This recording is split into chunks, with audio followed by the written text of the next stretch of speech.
రాజకీయాలు మరోసారి హిట్టెక్కాయి. Hyderabad Saroor Nagar indoor stadium వేదికగా మరో భారీ పొలిటికల్ ఫైట్ కు బీఆర్ఎస్ శ్రీకారం చుట్టింది. కాంగ్రెస్ ప్రభుత్వాన్ని ఇరుకును పెట్టేందుకు ఎన్నికల సమయంలో ప్రకటించిన యూత్ డిక్లరేషన్ ను తమ ప్రధాన అస్త్రంగా ఎంచుకుంది బీఆర్ఎస్. యువ సంగ్రామ సదస్సుతో యువత నిరుద్యోగుల సమస్యలపై కాంగ్రెస్ కు గట్టిగా కౌంటర్ ఇచ్చే ప్రయత్నం చేసింది. ఇంతకీ యువ సంగ్రామ సదస్సు రాజకీయ సందేశం ఏంటి? కేటీఆర్ వ్యాఖ్యల వెనుకున్న ఆంతర్యం ఏంటి?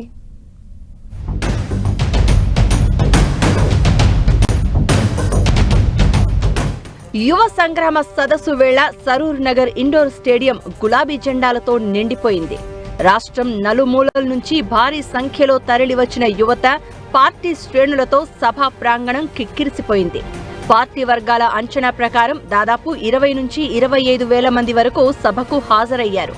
స్టేడియం పూర్తిగా నిండిపోగా బయట కూడా కార్యకర్తలు పెద్ద సంఖ్యలో కనిపించారు.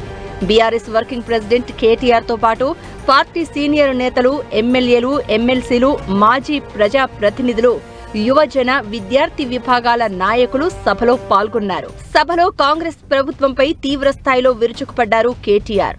ఎన్నికల ముందు ప్రకటించిన యూత్ డిక్లరేషన్, 2 లక్షల ఉద్యోగాలు, జాబ్ క్యాలెండర్, నిరుద్యోగ భృతి ఇవన్నీ అమలు కాకపోవడంతో యువత మోసపోయిందని విమర్శలు గుప్పించారు.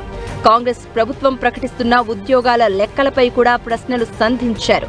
70,000 ఉద్యోగాలు ఇచ్చినట్లు నిరూపిస్తే రాజకీయాల నుంచి తప్పుకుంటాను అని సవాల్ విసిరారు కేటీఆర్. కేసీఆర్ ప్రభుత్వం ఇచ్చిన ఉద్యోగాలు అవి నీ ఖాతాలో వేసుకోవడానికి కనీసం సిగ్గనిపిస్తలేదా? క్రెడిట్ చోరీ చేయడానికి కనీసం సిగ్గనిపిస్తలేదా?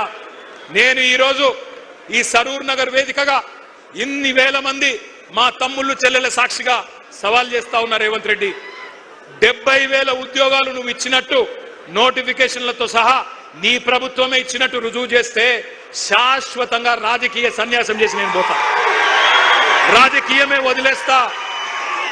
మీ రాహుల్ గాంధీకి అవసరమైతే జై కొడతాను, రుజువు చేయి. 70,000 ఉద్యోగాలు నీ ప్రభుత్వం ఇచ్చినట్టు నోటిఫికేషన్లతో సహా దమ్ముంటే రుజువు చేయమని చెప్పి నేను కోరుతా ఉన్నా. బీఆర్ఎస్ పాలనలో జరిగిన కొన్ని పొరపాట్లను కూడా కేటీఆర్ ప్రస్తావించడం ఆసక్తికరంగా మారింది. గ్రూప్ 1 ప్రశ్నాపత్రం లీక్ కారణంగా నిరుద్యోగుల్లో అసంతృప్తి ఏర్పడిందని అంగీకరించిన ఆయన బాధ్యులపై చర్యలు తీసుకున్నది తమ ప్రభుత్వమే అని స్పష్టం చేశారు. కేసీఆర్ హయాంలో ఉద్యోగాల కల్పన, పరిశ్రమల ఏర్పాటుపై దృష్టి పెట్టామని, ప్రచారం మాత్రం చేసుకోలేదు అన్నారు. కాంగ్రెస్ తో పాటు బీజేపీని కూడా కేటీఆర్ టార్గెట్ చేశారు. తెలంగాణ పరిశ్రమలు ఇతర రాష్ట్రాలకు వెళ్తూ ఉంటే బీజేపీ నాయకులు మౌనంగా ఉన్నారని విమర్శించారు. ఫ్యూచర్ సిటీ పేరుతో భూదందాలు జరుగుతున్నాయని కాంగ్రెస్ ప్రభుత్వంపై ఆరోపణలు గుప్పించారు.